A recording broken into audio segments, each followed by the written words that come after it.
दोस्तों, 10 सबसे शक्तिशाली धनुर्धर जिनके सामने देवता भी नतमस्तक हो जाते थे। पौराणिक काल में धनुर्धर तो बहुत हुए थे, लेकिन एक ऐसा भी धनुर्धर था जिसे देखकर भगवान श्री कृष्ण भी भयभीत हो गए थे।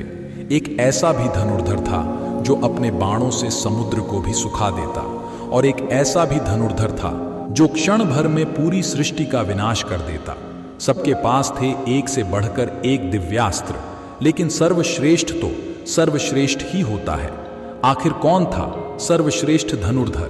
क्या अर्जुन सर्वश्रेष्ठ धनुर्धर थे? नहीं। क्या कर्ण सर्वश्रेष्ठ थे? नहीं। सोचो, अंदाजा नहीं लगा पाएंगे कि कौन थे पौराणिक काल के सबसे सर्वश्रेष्ठ धनुर्धर। उसके जैसा धनुर्धर आज तक ना कभी हुआ है और ना कभी होगा। तो आइए जानते हैं प्राचीन काल के सबसे शक्तिशाली 10 धनुर्धर के बारे में। सबसे पहले कमजोर धनुर्धर योद्धा से शुरू करेंगे और फिर सबसे शक्तिशाली धनुर्धर को जानेंगे। दोस्तों, इसके लिए आपको पूरा वीडियो देखना होगा, तभी आपको यह समझ में आएगा। दोस्तों, नंबर 10 पर है द्रोणाचार्य। जब महेंद्र पर्वत पर भगवान परशुराम अपना सब कुछ ब्राह्मण को दान कर रहे थे, तब द्रोणाचार्य उनके पास पहुंचते हैं और उनसे संपूर्ण दिव्यास्त्रों का ज्ञान प्राप्त करते हैं। गुरु द्रोणाचार्य ने ही पांडवों और कौरवों को शस्त्र चलाना सिखाया था। उन्होंने ही कौरव और पांडवों को अस्त्र चलाना सिखाया था। कुरुक्षेत्र युद्ध में भीष्म के बाद द्रोण कौरवों की सेनापति बने थे। उन्होंने अपनी रणनीति से पांडवों का भारी विध्वंस किया था।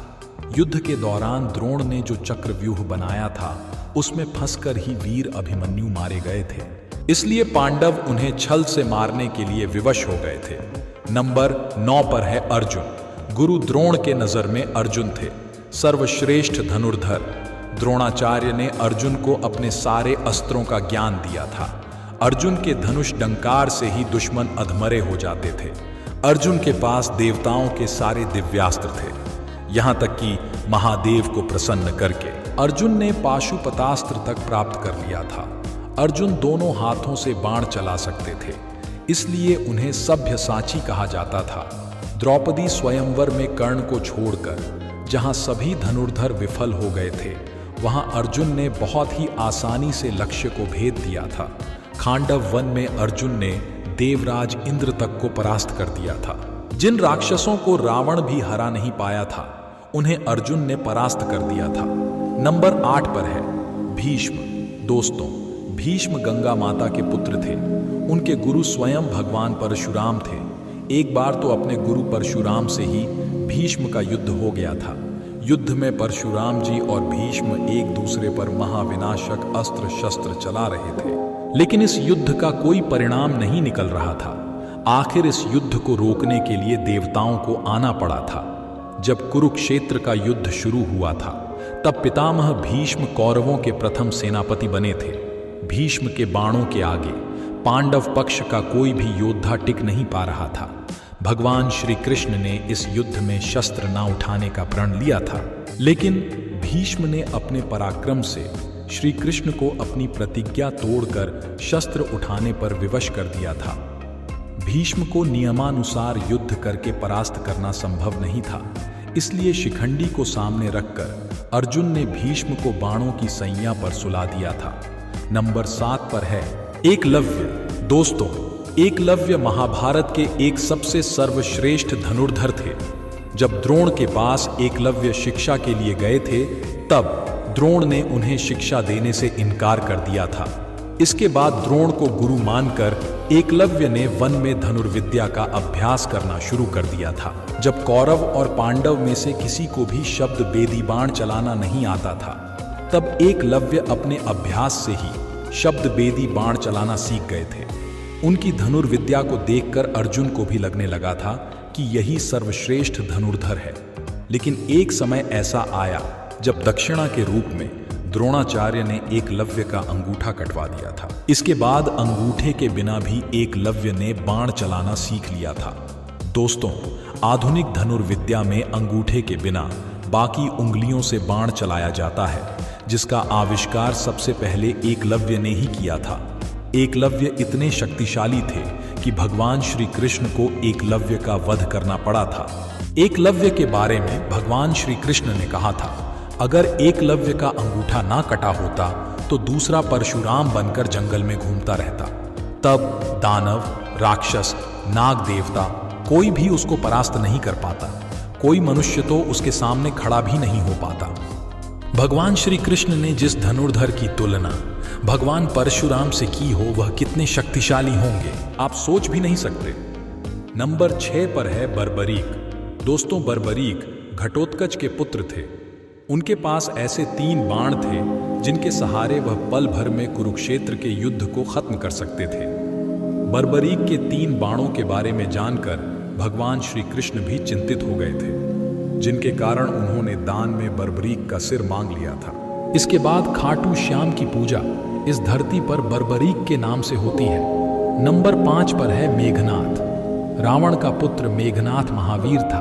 अपने पराक्रम से उसने देवताओं को परास्त करके इंद्र को बंदी बना लिया था, जिसके चलते उसका नाम इंद्रजीत पड़ा। उसके पास ब्रह्मास्त्र, वैष्णव अस्त्र और पशुपतास्त्र जैसे तीनों अस्त्रों का ज्ञान था।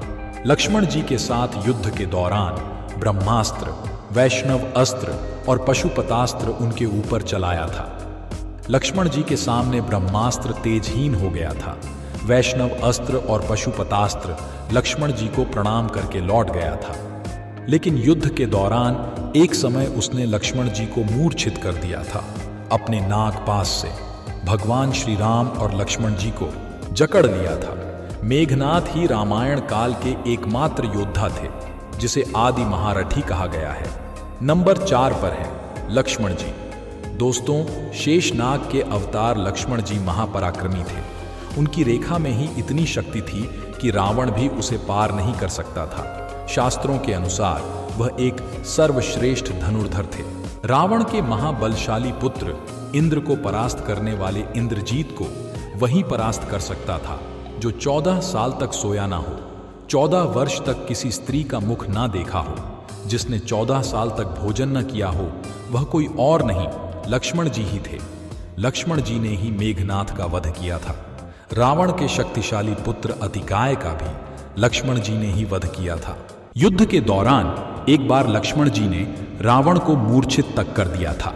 नंबर 3 पर है कर्ण। दोस्तों, सूर्यपुत्र कर्ण महाभारत काल के एक ऐसे योद्धा थे जिनके पास ऐसे दिव्य कवच और कुंडल थे जिनको किसी भी अस्त्र से भेदा नहीं जा सकता था। इसलिए युद्ध से पहले देवराज इंद्र ने छल से कर्ण का कवच और कुंडल दान में मांग लिया था। लेकिन कवच कुंडल के बिना भी कर्ण महाशक्तिशाली थे। जब अंतिम युद्ध में कर्ण और अर्जुन का आमना सामना हुआ था, तब कर्ण ने 11 बार अर्जुन के धनुष की प्रत्यंचा को काट डाला था। अर्जुन के ब्रह्मास्त्र को कर्ण ने साधारण बाणों से ही काट डाला था। इस युद्ध के दौरान कर्ण ने सर्पमुंह बाण से अर्जुन को लगभग मार ही डाला था। अगर भगवान श्री कृष्ण अर्जुन की रक्षा ना करते तो अर्जुन जरूर मारा जाता। जब तक कर्ण के हाथ में शस्त्र था, तब तक कर्ण को किसी भी तरीके से परास्त नहीं किया जा सकता था। इसलिए जब कर्ण निशस्त्र थे, तब अर्जुन को छल से कर्ण का वध करना पड़ा था। नंबर 2 पर है भगवान श्री राम। दोस्तों, भगवान विष्णु के अवतार मर्यादा पुरुषोत्तम महावीर श्री राम की शक्ति का कोई अंदाजा नहीं था। स्वयंवर में जब वह शिव धनुष पर प्रत्यंचा चढ़ा रहे थे, तब उनकी शक्ति से शिव धनुष टूट गया था। ऐसा कोई अस्त्र नहीं था जो श्री राम के पास नहीं था।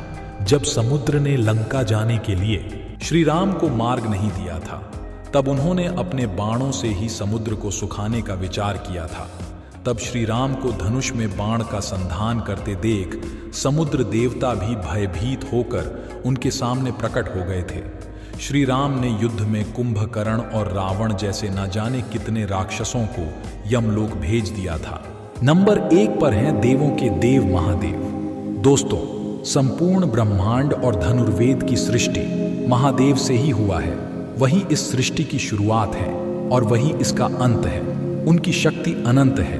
वह पल भर में किसी का भी विनाश कर सकते हैं, इसलिए वह ही सर्वश्रेष्ठ है। तो दोस्तों, आपका इस पर क्या विचार है, कमेंट में जरूर बताएं। और यदि आप इस चैनल पर नए हैं तो प्लीज चैनल को लाइक और सब्सक्राइब अवश्य करें। आपका दिन शुभ हो।